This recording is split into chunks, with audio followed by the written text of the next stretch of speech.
Junkins.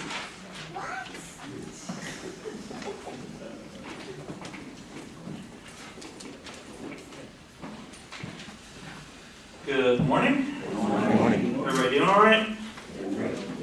I forgot something about technology. I forgot computers don't like to get cold, and I left my iPad in the car last night. So I was running a little sluggish this morning, and I started to kind of sweat bullets a little bit, because, all my notes are in there. But, that's why we have the internet. It's also on my phone. I could always print it out. What a novel concept, using paper. Just kidding. Before I get started today, I am going to abuse my position of power, just very briefly.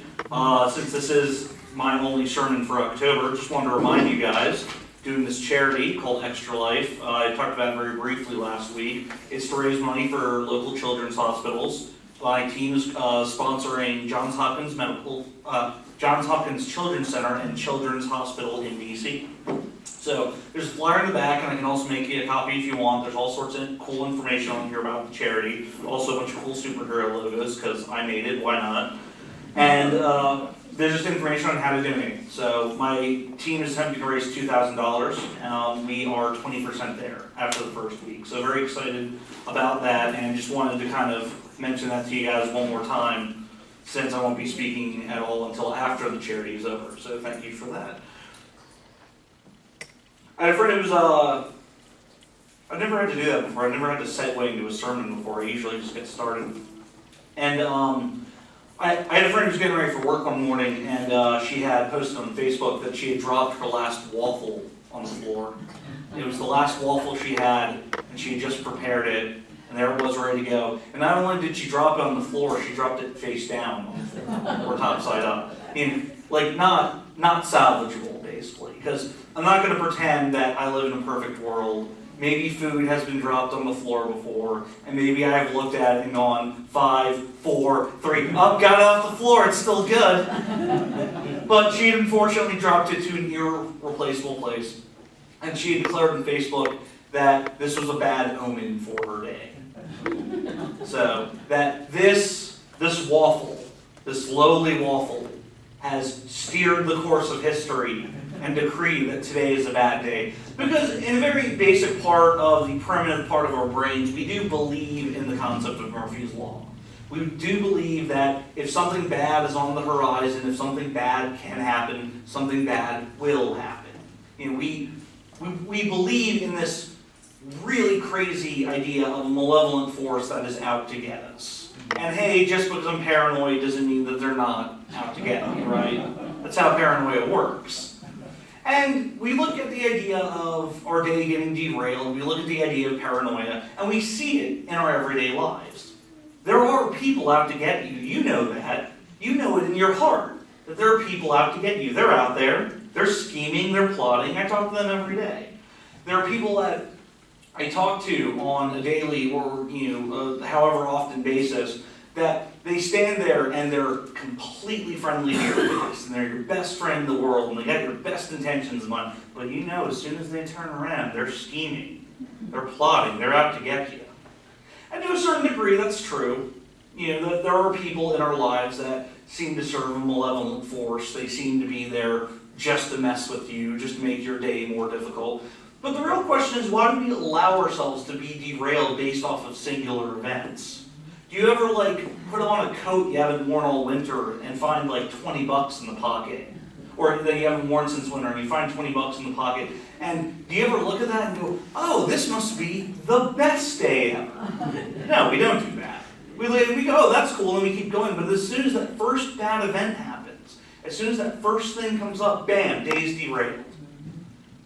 The universe has declared that this will be a terrible day. And that's maybe just part of how we perceive the world, or maybe it's the bitterness, or rock and roll music, or the internet, or something, some malevolent force out there that forces us to think like that.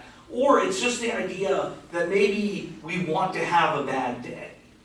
Because there are rules for bad days. When you're having a bad day, anything goes. You're allowed to feel however you want. You're allowed to say whatever you want. It's okay, you're having a bad day.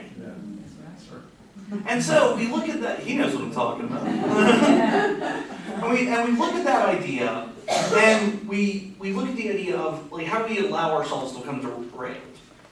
So what we're going to be looking at today is Psalm chapter 62. And we're going to be looking at this idea of this kind of bad day that David's having.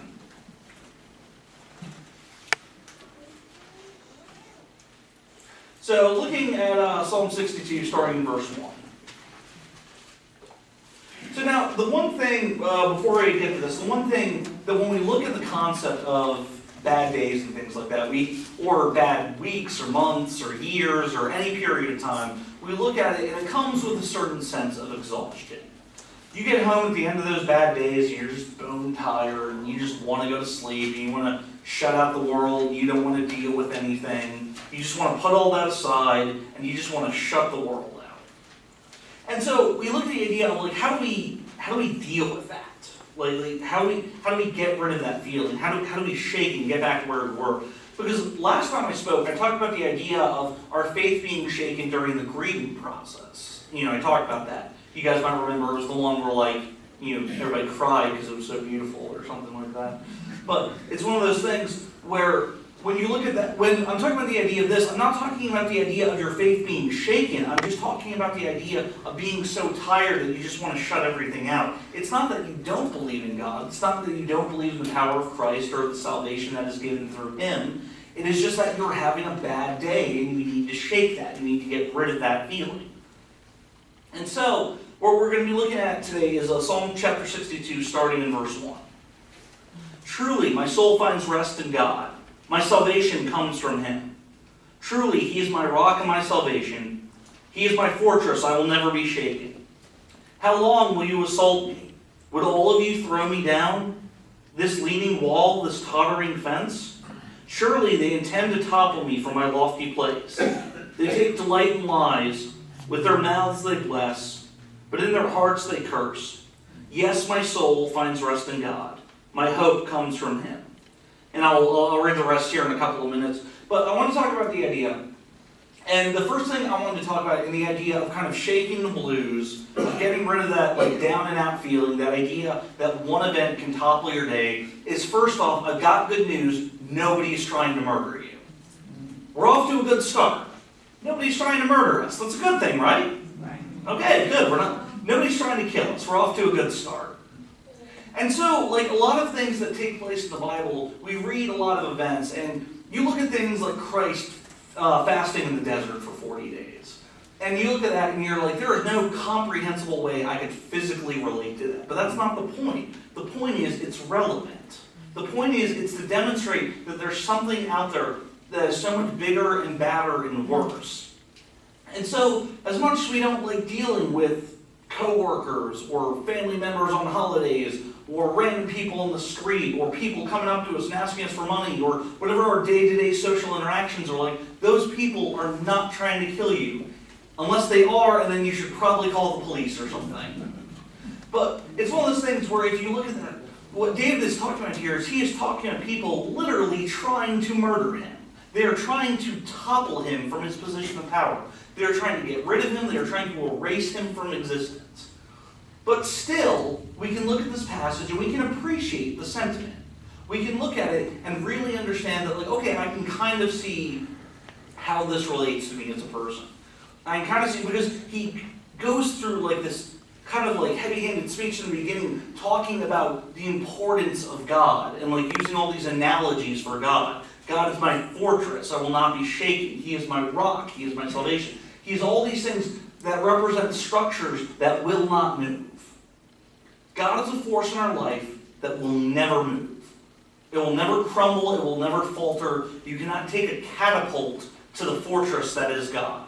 You cannot take a rocket launcher, you cannot take a sword, you cannot take wall-melting acid. I don't even know if that's a thing. But you cannot take any object in the world and break down the fortress that is God. I'm really making Joseph work for it today because I'm wandering a lot, so he has to pan a lot more than usual. And so it's one of those things where when you look at this idea, the first thing is when wanting to get rid of the blues, when wanting to get rid of that feeling, to get back to where you were spiritually, to get back in that better mood and that better perspective, is you have to accept the fact that God is not going to break down on you.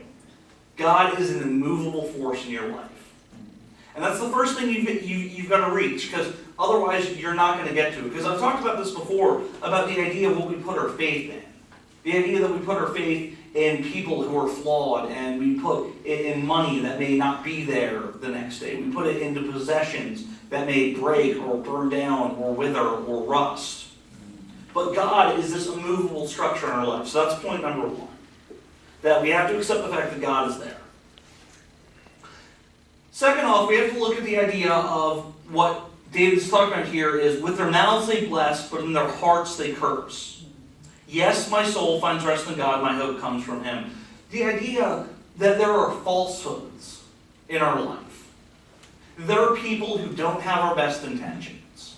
And that's an unfortunate truth. That's the truth that I don't want to fess up to. I don't want to deal with that truth. I don't want to accept it. I don't want to deal with it. I want to put it away. I want to believe in the best that people have to offer. But unfortunately, we do live in a world where there are people who do not have our best interests in hearts. They do sit there and they whisper subtleties in our ear. And it's not as overt as a person following you around with a bullhorn every day going, there is no God, there is no God, there is no God. Because that would get really irritating. It probably would be as effective as they had planned on. But still, there are people like that in our lives. There are people who look at our faith. There are people who look at the salvation that we claim, the salvation that we follow, and they find it to be foolish. And so they poke fun at it. They make jokes about it. And it's harmless. It's just jokes. Nothing's going to come from it. Or does it? Maybe a little bit. Every day, a couple of years, a decade or two. And one day you wake up and go, maybe it is foolish. Maybe I do need to put this God thing behind me and grow up. Maybe I need to put out this idea of my imaginary friend coming to save me. Maybe I do need to get rid of it. And then just like that, after however many years of poking and prodding and things like that, it happens. And you set God aside and you walk away from it.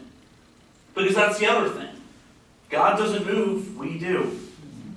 We can walk out the door, we can shut the gates, we can lock it, we can throw away the key, and we can walk 100 miles away in the opposite direction.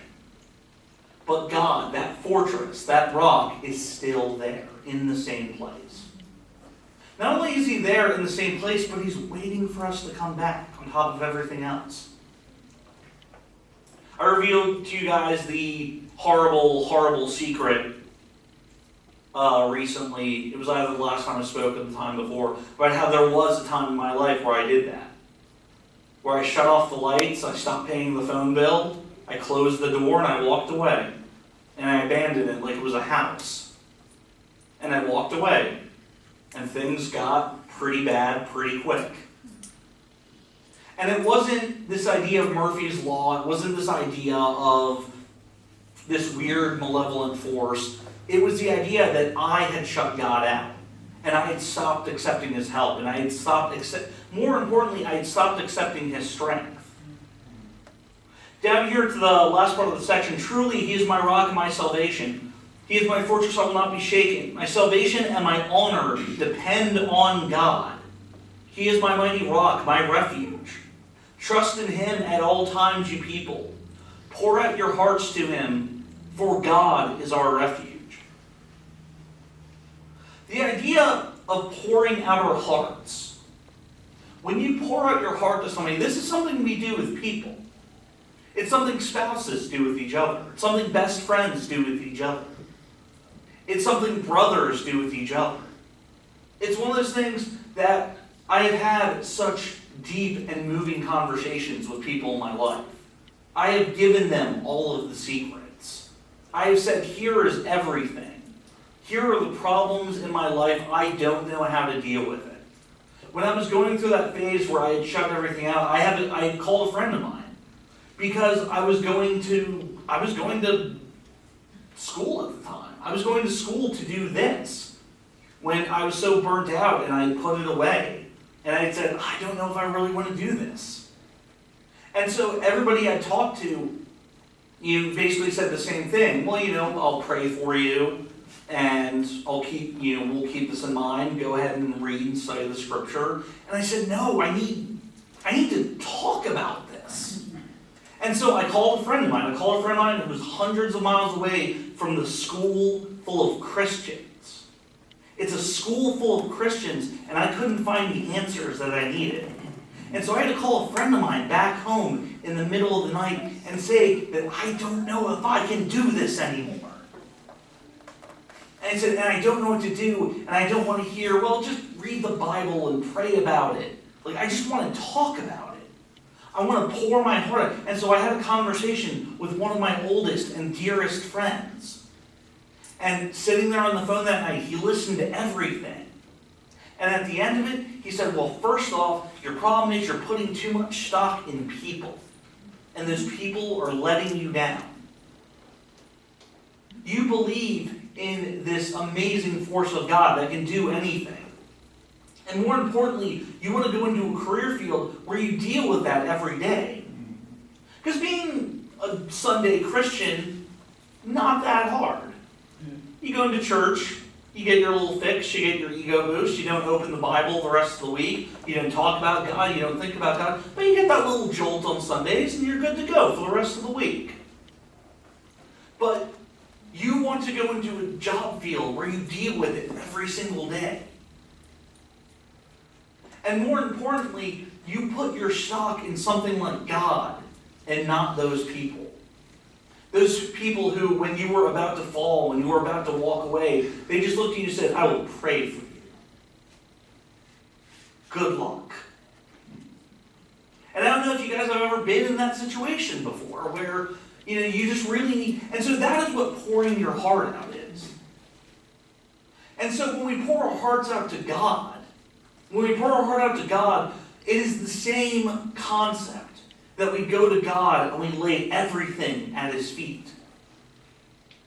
Except God is not a person who is going to give us half-hearted advice. God is not a person who is God is not even your best friend, who even gave you the best advice you'll ever receive. God is so much more than that. He is the one person that you lay everything at His feet. And He looks at it, and He puts a hand on your shoulder, and He says, it is going to be okay.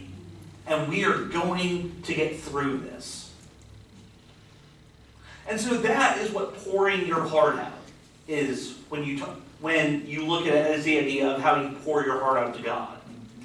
You take all your burdens, you take all your troubles, you take all of that negativity in your life, and you switch it out for joy and salvation and happiness. And you just switch it on out.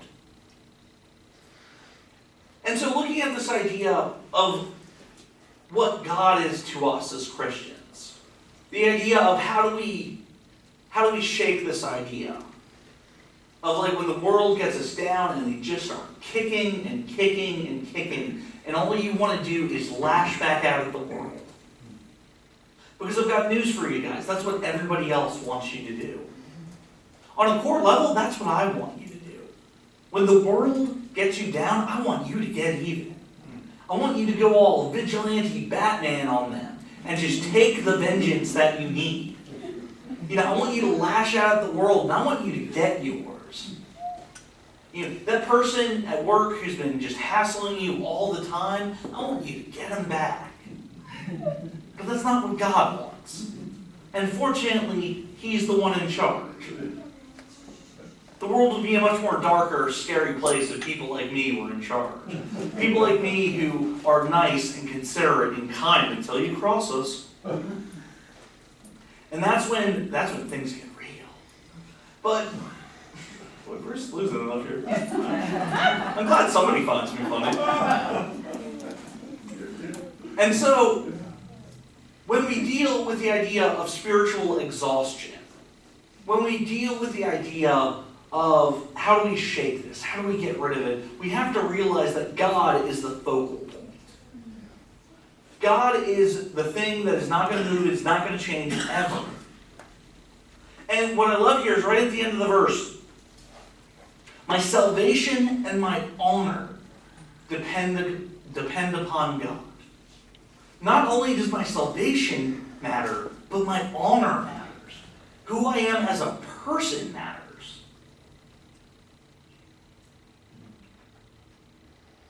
My hope comes from him. Truly he is my rock and my salvation. He is my fortress, I will not be shaken. My salvation and my honor depend upon God. We cannot do this alone. Because when it says my honor depends on God, what that means is God will prevent my honor from eroding. God will prevent my honor from breaking down and becoming less and less every day until I become this hateful, vindictive person. It's not to say that without faith that you can't be happy or that you can't lead a quote-unquote normal life.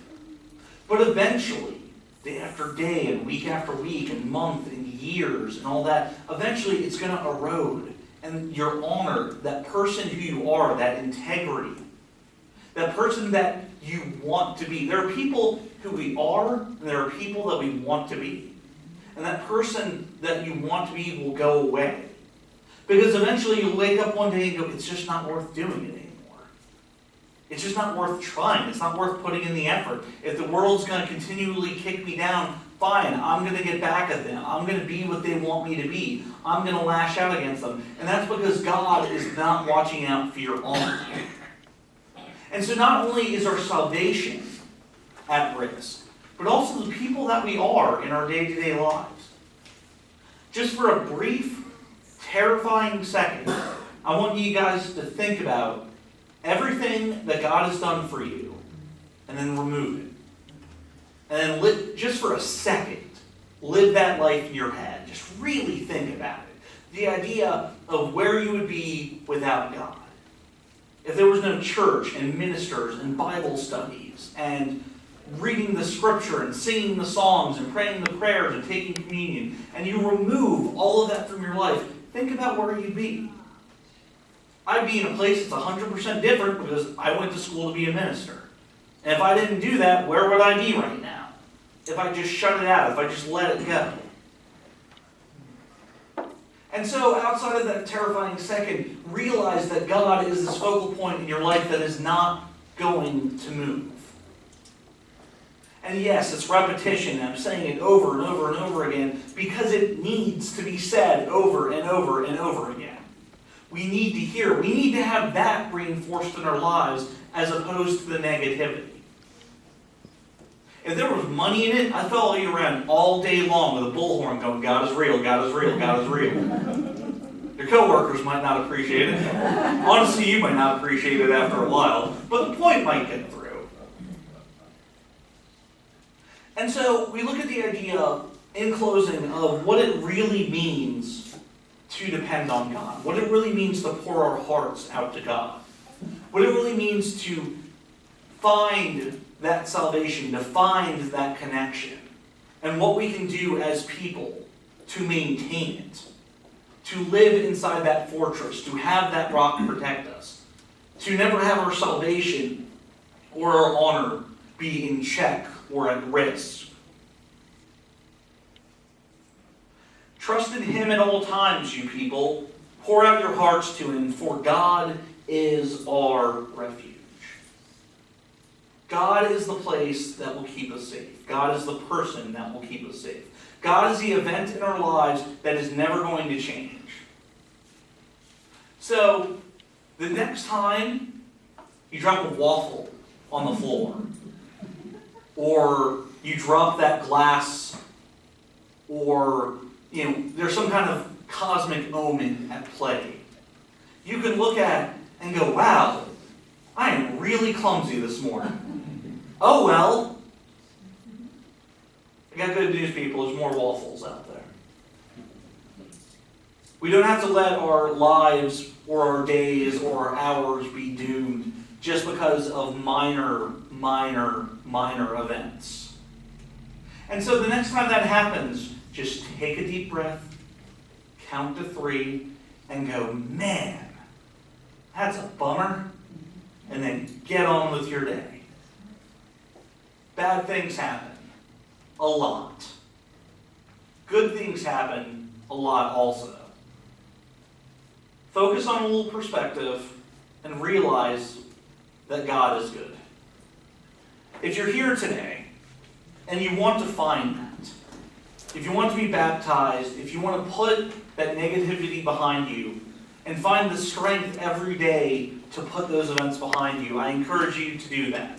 If you are here today and you're already baptized, and you're at a point where you're like, I just need to find that place again. I need to shake the blues. I need to get rid of it. I ask you to contemplate that as we stand and sing the Song of Invitation.